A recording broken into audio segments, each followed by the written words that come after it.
on meeting Trump in person. A message to Russian elites and attempts to assassinate Putin. Let's talk about this and more with Mark Ginzburg, businessman and expert in blockchain and AI. Mark, hello. It's good to see you. Mark, have you met Trump? You said there was chemistry when they first met. When did you meet him? What's Trump like in communication? What impressed you in the meeting? Yes, the meeting was, and very memorable. The meeting was supposed to last 30 to 40 minutes, but chemistry and mutual liking emerged.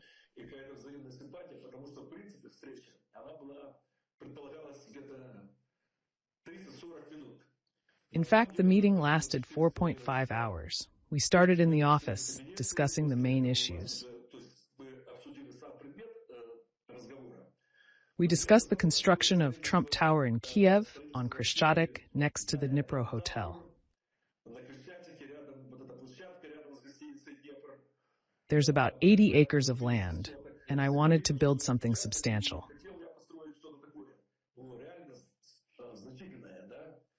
Trump Tower is a famous building for Kievians and Ukrainians who have been to New York. I wanted there to be such a building in Kiev too.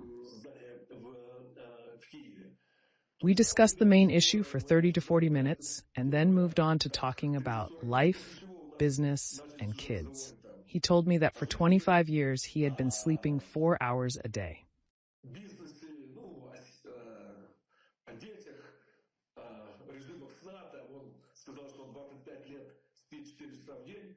We discussed how to approach it. Then we went from his office to his apartment. The meeting was at Trump Tower. Trump Tower is a building on 5th Avenue near Central Park. There's also his office and apartments on the top 3 floors.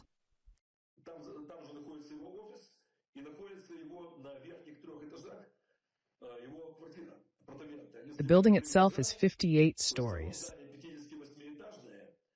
The top 3 floors are his apartment with panoramic views of the park. The apartment is large. We spent about 4 hours there. The apartment reflects his character in some ways.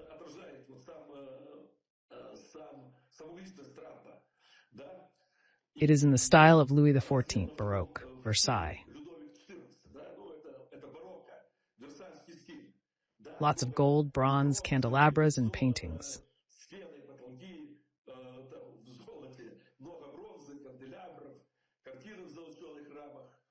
Stucco. I prefer the Louis XVI style, neoclassicism.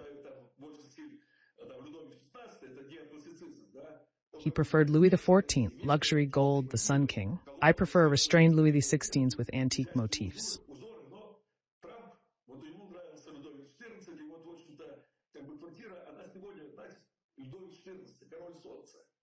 I think Trump feels like a Sun King, too.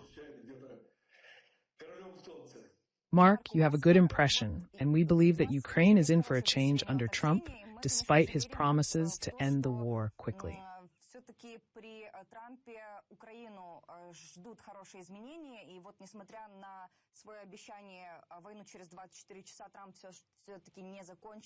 His first statement after taking office inspires hope for the best. The U.S. president recently announced possible new tariffs and sanctions against Moscow if Russia does not end the war in Ukraine. These words were taken as a positive signal by Ukraine's allies and supporters. What is your assessment of Trump's statement? Can his approach be considered defamatory?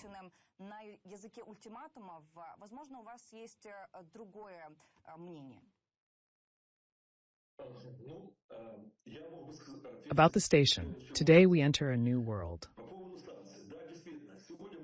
This is a multipolar world, which dictates new conditions and a new line of behavior for states. Today, the economy and financial power of the state is more important than military force.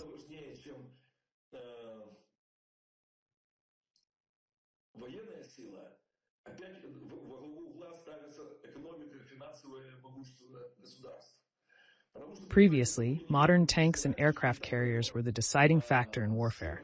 But today, $500 to $1,500 drones destroy a $70 million Merkavi tank.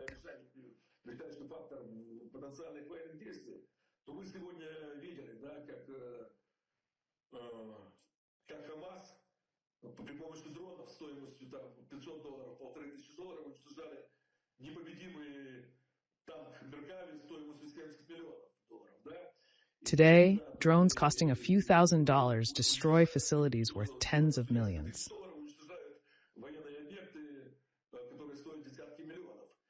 Economy and financial power allow countries to dictate terms in interstate relations.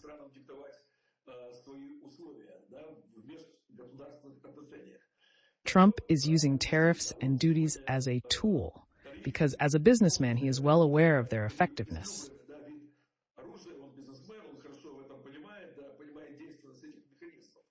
When Trump threatens BRICS countries with 100% duties for talking about replacing the dollar, he is acting decisively.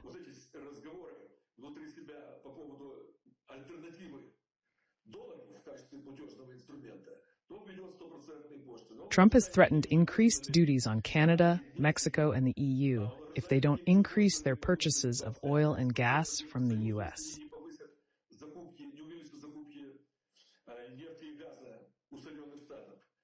I doubt the threat of new sanctions will have much impact on Russia.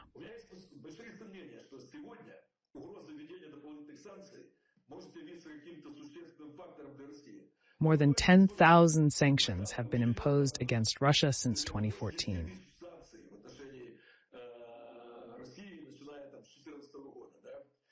Trump succeeded by passing sanctions legislation against unfriendly nations in his first cadence.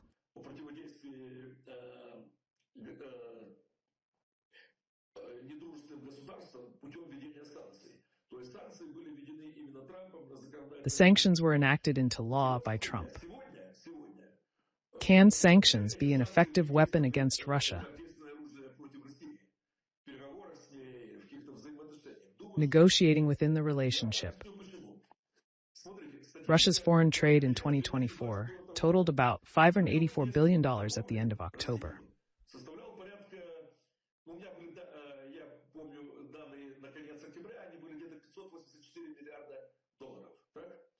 $584 billion, of which the USSR's share was $3.5 billion.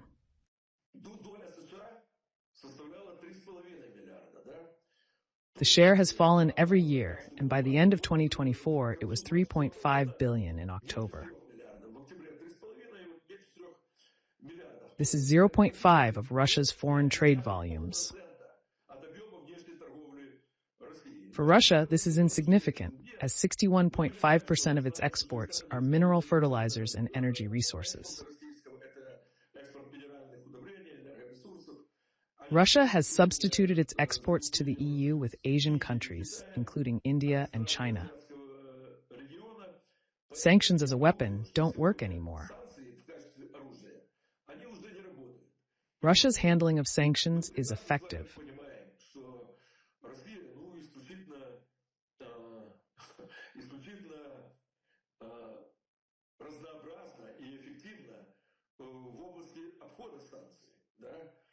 Not only Russia, but also its allies are willingly involved in circumventing sanctions.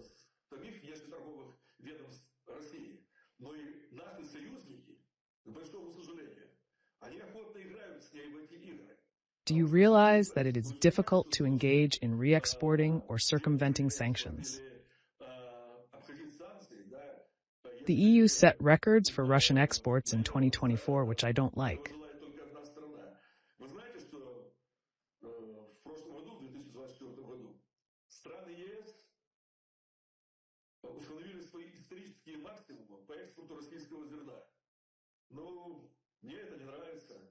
Any Ukrainian subreceiver doesn't like that. So there is no solidarity in this. Today, only 0.5% of Americans engage in trade with Russia, and even Ukraine's allies play it for business interests.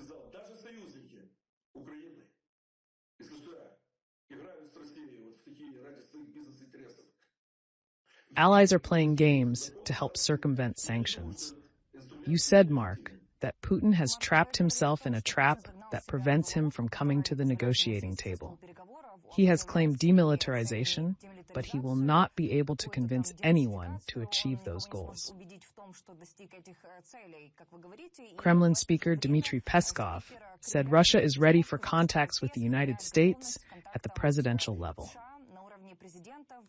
Peskov said Russia had received no signals from the United States and was working according to its own schedule. Cooking is preserved on both sides. As Peskov said, it takes time. What do you think Putin expects and fears besides sanctions?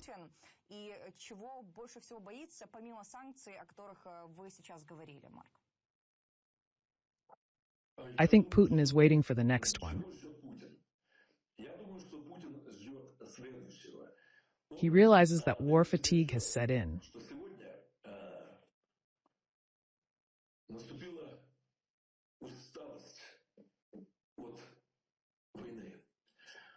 I will not speak now about the situation at the front and the theater of war.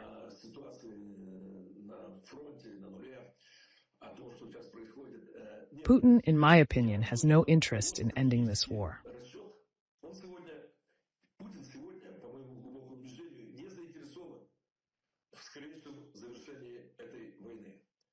He promoted his military-industrial complex. Businesses are introduced every week. Solved unemployment, high pay and bonuses.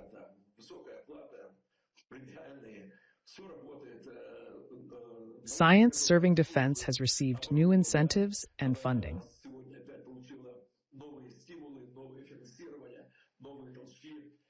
He got rid of the internal opposition. Today's society is consolidated. Mobilization takes place without mobilization activities. The army is contracted, so the disgruntled don't fight. You know what I mean? That's the situation he's in right now. He understands the mood of war weariness, especially in NATO and EU countries.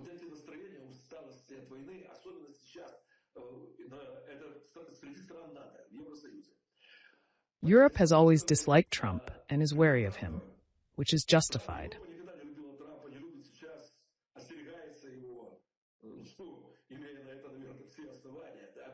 Trump realizes that Putin recognizes his intention to make Europe his market, and he will succeed.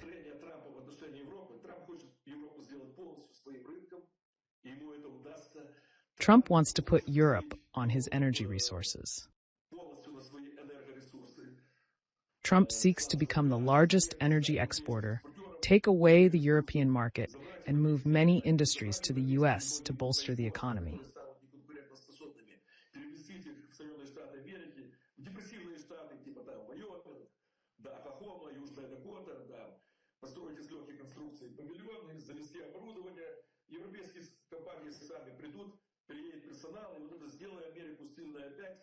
Creating an industry from scratch is very difficult.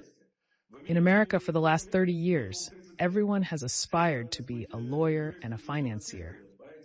The culture of industrial production was lost and moved to China.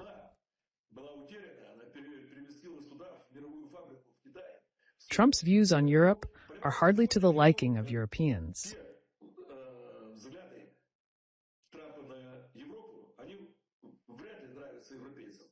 European solidarity and anti-racism are probably confusing.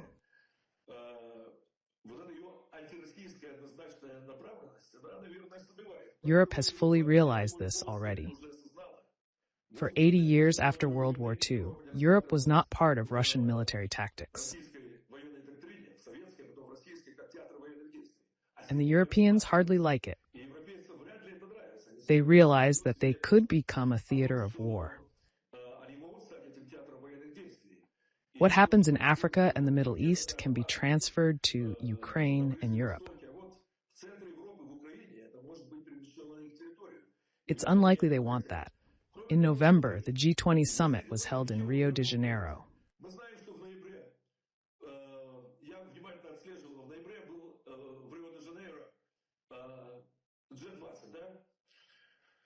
The G20 summit was, in my opinion, exceptionally negative for the US. Russia probably took it positively, right? At the G20 summit, Ukraine was allocated only one paragraph in the final resolution. In 2023, there were 7 correspondents at the New Delhi summit. For the second year in a row, the G20 avoided harsh language about Russia in the final resolution.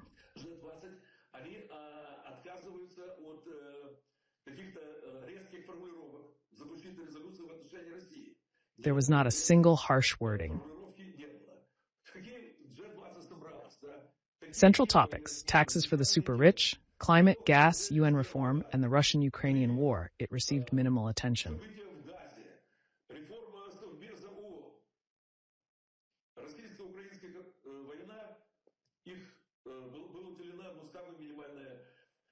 Analyzing these factors, Putin believes that time is on his side.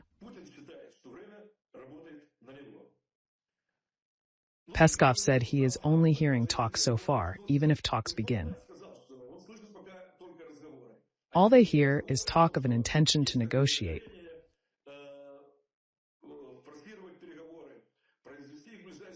So far, there are no specific dates or actions from Trump and his administration.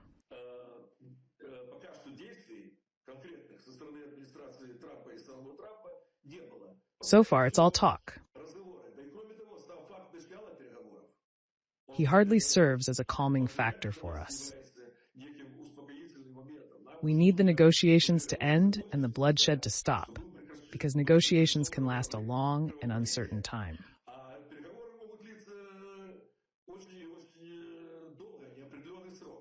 The fact of the negotiations is hardly a particularly positive development.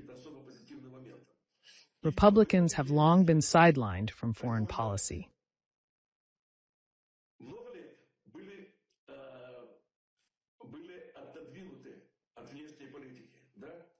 There were 8 years of Obama, then Trump, but he was a rookie. He came in with no experience and little support in the party. The foreign ministry he inherited was taken over from his opponent, Hillary Clinton.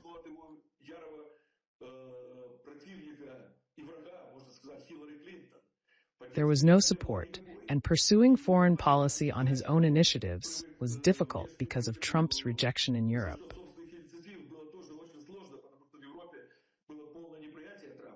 It's a different situation today, and then there were the Democrats. Today, Republicans have almost no political heavyweights. I believe that Trump states his intention to end the war and negotiate, but he doesn't really know how to approach those negotiations, how to talk to Putin, and what leverage to use.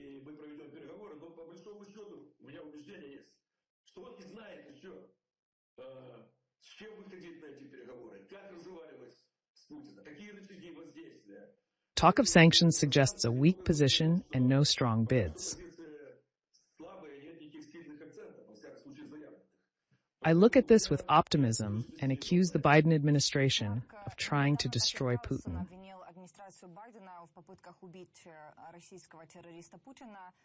The U.S. may consider destroying the Russian dictator physically. Denisenko argues that Carlson's statement shows that Trump is preparing the groundwork for negotiations with Putin, who fears physical destruction. Let's discuss how realistic it is to physically destroy a Russian dictator. This is a question every Ukrainian has asked himself. What do you think about the statement by Tucker Carlson, who was in Russia and is engaged in Russian propaganda?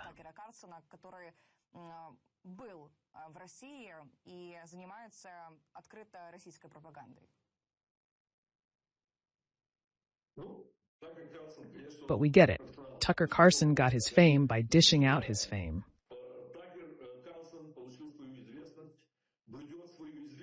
He promotes his brand and makes money in the media. Hype is all that matters to him.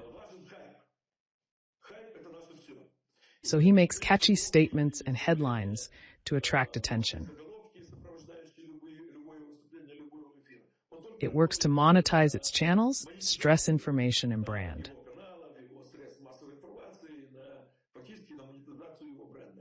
They should be treated with optimism. Since you have such a question, I'll analyze it. I'll tell you my opinion. Often, what we see is just the tip of the iceberg, especially with a president.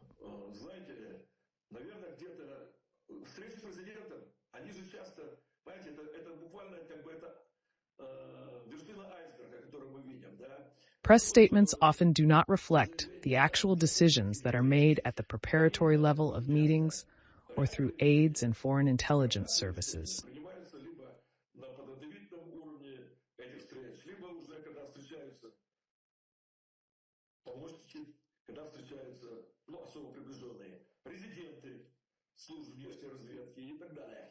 I think something was accomplished back at the very beginning of the Russian invasion. There must have been an agreement not to touch presidents and top officials.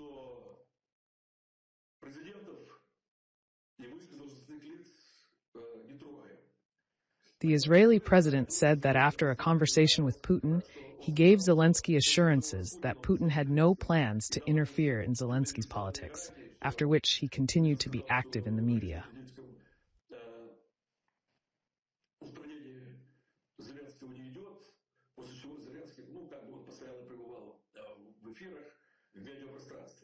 Kiev has been a center of political tourism for 3 years now.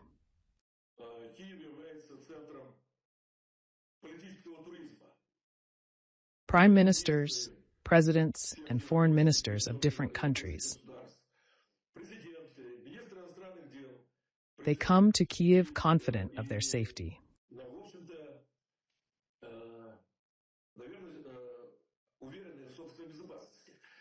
I think it's not a question of physical elimination, and there is some contractual basis. I'd like to make another point.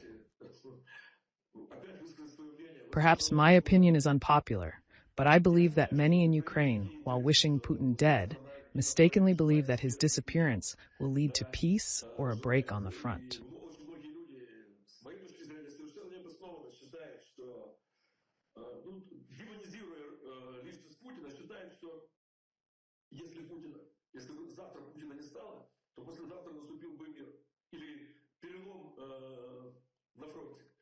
I don't think that's true.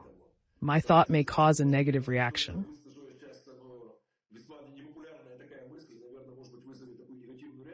We're having an open conversation. I think it's wrong to call Putin a liberal.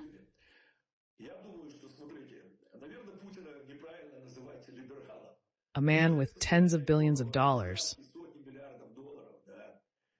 It probably puts a strain on his worldview.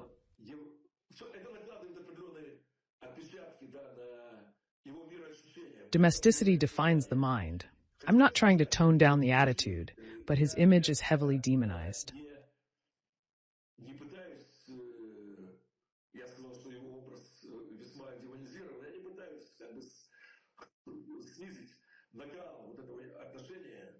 Putin's vilification of the citizens of Ukraine is fully deserved. I am convinced that there are a dozen people in Putin's entourage who could take his place.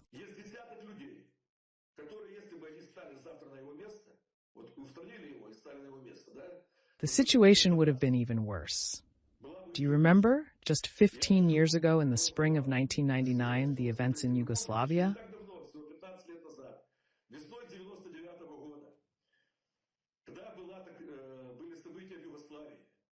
In April and May 1999, NATO bombed Yugoslavia.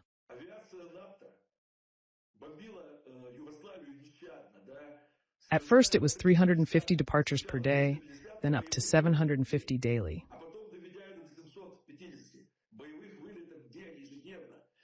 This started from March 24th, and the intensive period was in April-May. At the beginning of June, it was all over. In April and May, there were 38,000 sorties. I have dealt with this problem in a certain aspect.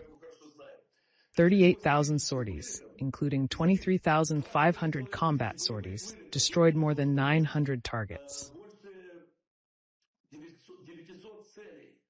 These are civilized countries, and we're talking about NATO aggression. The U.S. bombed Serbia and Montenegro, one of the most beautiful countries in Europe. In the Iraq operation, the U.S. conducted 43 days of carpet bombing, and the ground operation began on the 44th day. Today's methods of warfare, as Israel has shown in Gaza, are obvious. I'm not judging, just telling it like it is.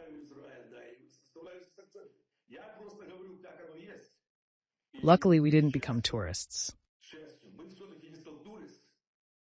Kievites, residents of Dnipro, Odessa, Zaporizhia, you did not collide.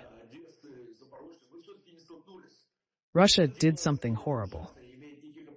You have not faced staffed and targeted mass bombardment. The destruction in major cities was mostly from the debris of downed aircraft. To summarize, I think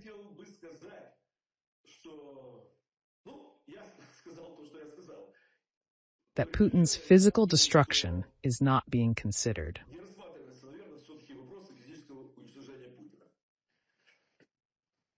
This is not what we should be hoping for to end the war. Before winning the election, Donald Trump made loud statements about buying Greenland, returning the Panama Canal, and annexing Canada. The American leader did not rule out the use of military forces to achieve the desired goals.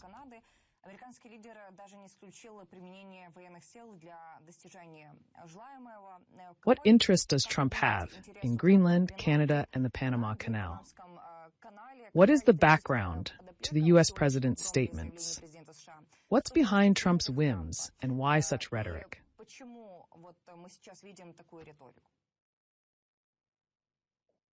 This is one of the most widely discussed issues today.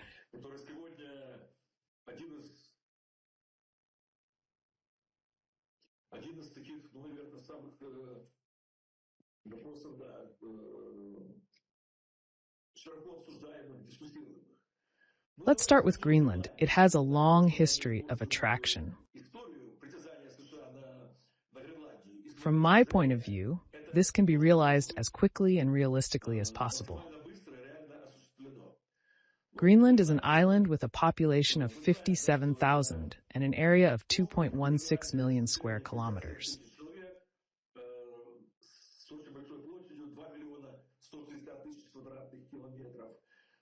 It belongs to Denmark, which is 10 times the size of Greenland in terms of population, and its area is 43,000 kilometers squares, that is 100 kilometers squares per capita. It's 100 times smaller in area, but the population is 100 times larger, and the area is 50 times smaller.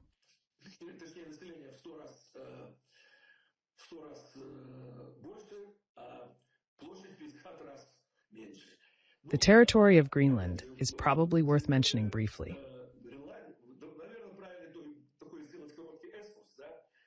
How did Greenland become part of Denmark, given its great remoteness? This happened in 1814 as a result of the Peace of Kiel. The Peace of Kiel was an agreement that ended the Napoleonic Wars. Greenland was previously a common territory of Denmark and Norway under the Danish-Norwegian Union.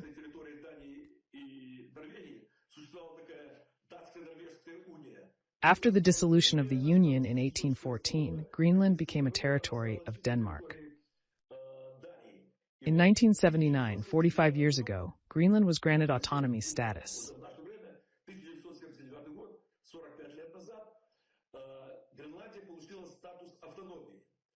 Greenland has had greater autonomy since 2009, leaving Denmark with only foreign policy and defense issues.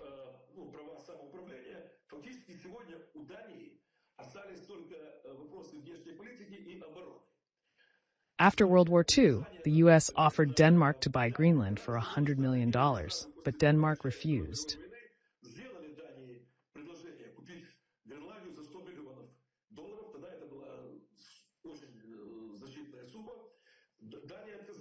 After that, the pressure from the U.S. stopped. The pressure resumed with the advent of Trump, who seriously laid claim to Greenland during his first cadence.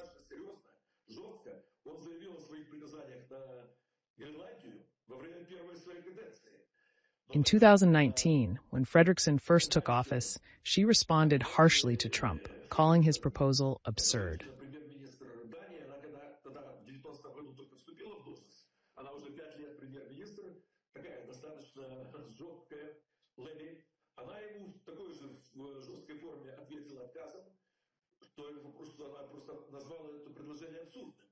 Afterward, Trump canceled his visit to Denmark. Now he's back, and his statement is very serious. We understand why Greenland is needed. Greenland believes its mineral resources are worth trillions of dollars. But that's not the main point, of course. The main point is that Greenland is located on key sea and ocean routes. Due to a warming climate, the ice is melting, opening up new routes, making logistics and mining in Greenland more efficient.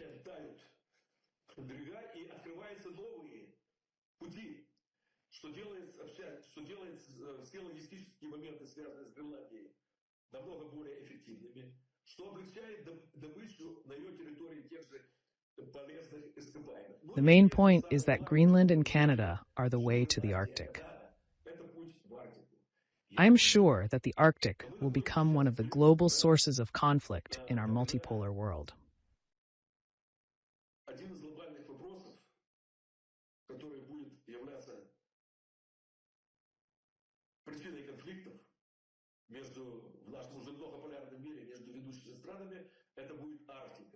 The Arctic is forgotten. If the U.S. were to include Greenland and Canada's northern provinces, it could divide the Arctic Ocean.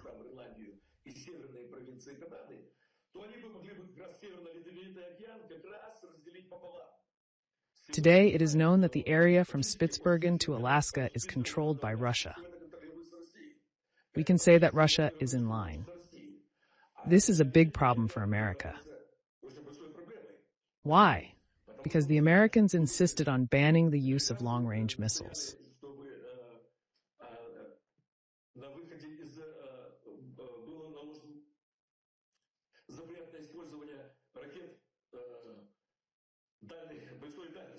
The Americans defended their continent by limiting long-range missiles to prevent a missile confrontation with the USSR.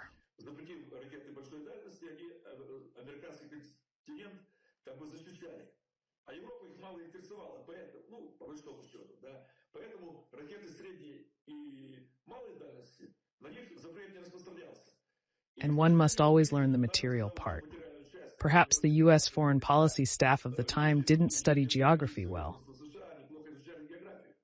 If they knew geography well, they would realize that from Rothman Island to San Francisco is only 4,800 kilometers. You know what I mean? And the Bering Strait between the U.S. and Russia is only 86 kilometers. The Bering Strait, 86 kilometers wide, connects the United States and Russia. The U.S. is aggravating relations with Russia, realizing that in a multipolar world, Russia claims to be a superpower. The Americans do not like the proximity, for example, of Rotmanoff Island to San Francisco, only 4,900 kilometers.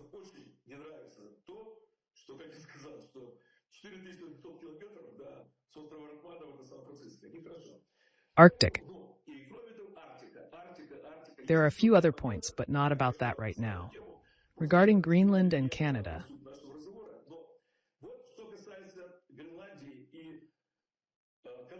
with Canada, I think Trump's statements were more hype.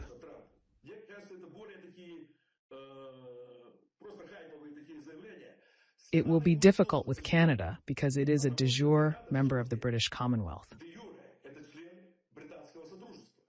By encroaching on Canada's northern provinces, Trump is affecting the territorial integrity of the British Commonwealth, which is difficult given the U.S.-British strategic partnership in Europe.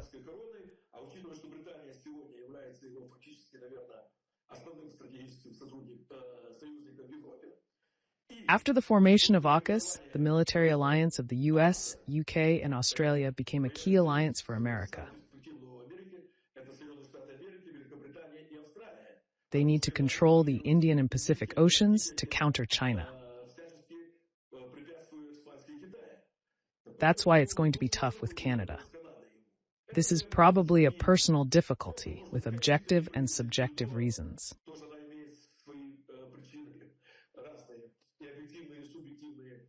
And in Greenland, I think his intentions are serious.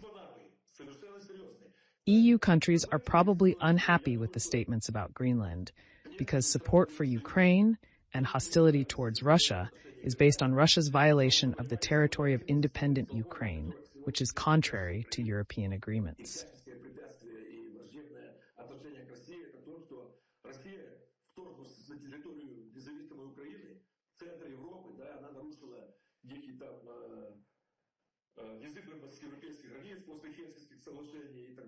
This was the main argument in supporting Ukraine and condemning Russia. If Putin takes Greenland by force, it would be a violation of the borders of independent states, and his actions would not be justified, geopolitical interests notwithstanding.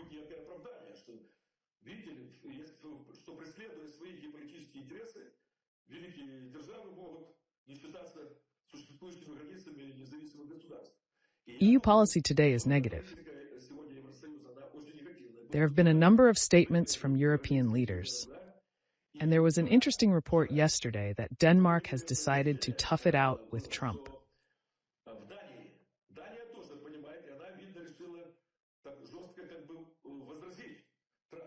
Yesterday, Denmark issued a permit to Nord Stream 2 for the Nord Stream 2 project.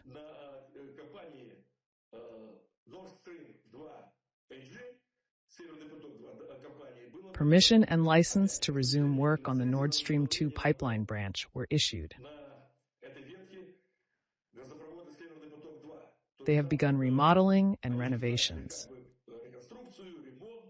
Plugs are installed at the end of pipes to prevent gas leakage and to protect the pipeline from oxygen in seawater.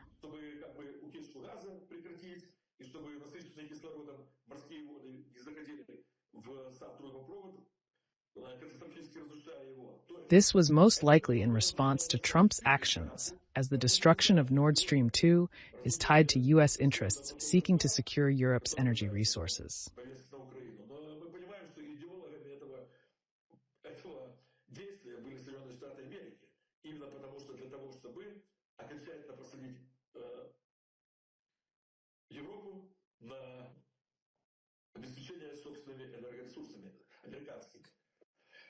It was a telling moment, and the best part is yet to come.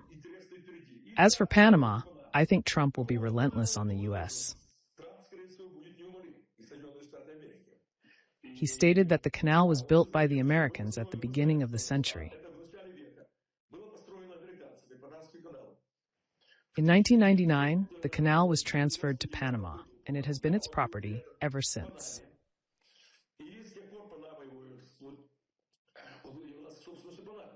Americans today are saying, "What did you get? We built the Panama Canal for Panama and for ourselves, but not for China." Today, the main consumers of the Panama Canal are Canada and China, which dominates there. Trump will not believe this, given the importance of the Panama Canal to China, which is a major adversary. I think Trump will be consistent. By the way, I want to add a word or two about the Arctic. This is important because many of the world's conflicts in the near future will involve the Arctic.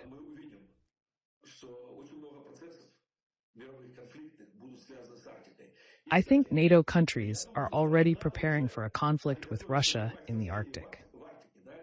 American forces were stationed in Ivalo, eastern Finland.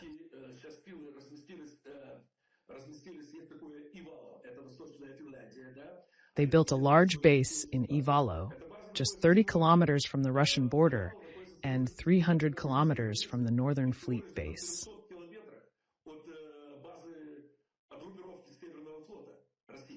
It's a telling move.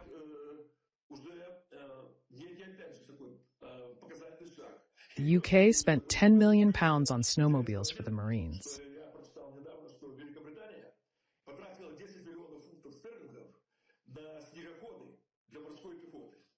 Snowmobiles for the Marine Corps in the Arctic. Mark, I appreciate your interesting thoughts. Mark Ginzburg, businessman, visionary, and ideologist of blockchain and artificial intelligence technologies. Subscribe to Mark Ginzburg's YouTube channel. Lots of interesting stuff there. Like, comment, and subscribe. We wish you a productive and relaxing day. See you later.